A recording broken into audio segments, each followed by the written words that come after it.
There's a shadow always close to me. Not my shadow. I'll never call it mine. When my world is bright, the shadow cowers, but it's always close.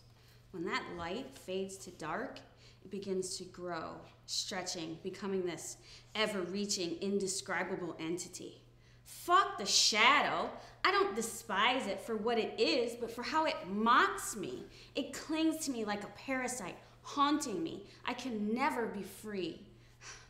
When I was young, I looked into the shadow with wonder and amazement. Now, I only fear it.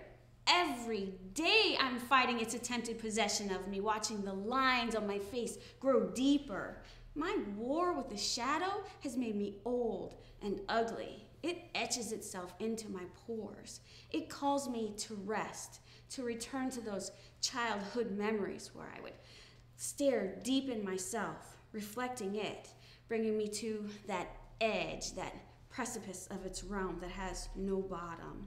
There's no promise of death if you fall, only the valley the shadow creates. And I can tell you, I have been to that valley and back again, and its borders do not exist, but the shadow does.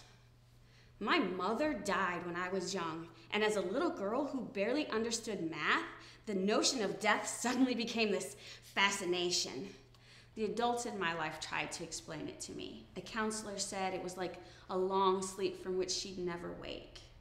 My pastor said it was all God's plan. My father said she had gone to be with the angels. Only a year later, to quote my father's logic, he had gone to be with the inmates in prison. And I'm in a tiny room with social service workers and a doll.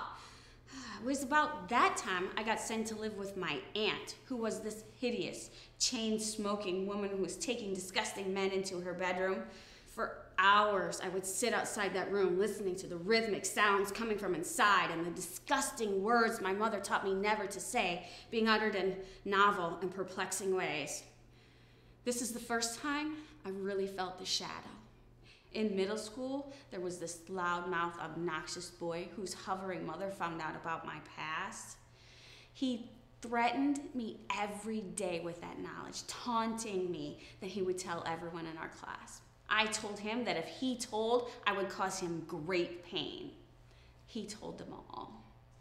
So I walked up to him, even though he was bigger than me, and I punched him as hard as I could.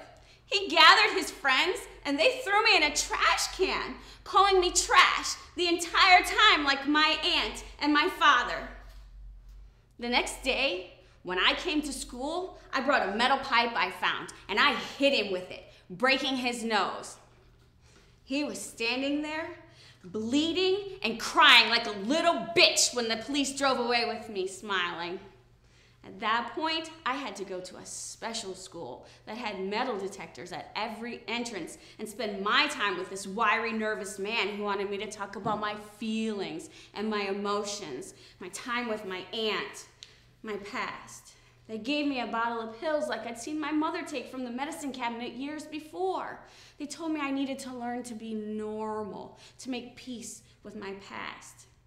I said, if normal is like the boy whose nose I broke, then I am perfectly happy staying a freak. I spent my days gazing into the shadow. I didn't make any friends in my aunt's neighborhood. I preferred the company of my new classmates, the arsonist and the thief. Besides, who wants to spend their time with those assholes who live their life in sunshines and rainbows and butterflies?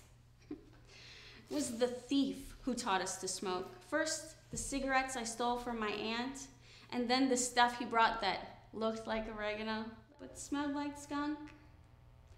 I found a calmness in that baggie. Every day after school with those two was spent in a haze, looking for lost memories of my mother's smile, the sound of her laugh, before the shadow would come take over control of her body, leaving her motionless on the couch for days, stealing her will like it tries to steal mine now. I spent my nights having dinner with my aunt and whatever low-life placeholder she had at the time, smiling at me like we were trying to connect, and then begging her as soon as he thought I couldn't hear to send me away. I planned the accidental death of each and every one of them. None more so than that last handsy one. Shadow leered through me and back at me. And one day, that last bastard was gone. My aunt quit smoking, but she took up alcohol. If you're not gonna have the cake and eat There it are too, no more assholes in our house. give me the cake.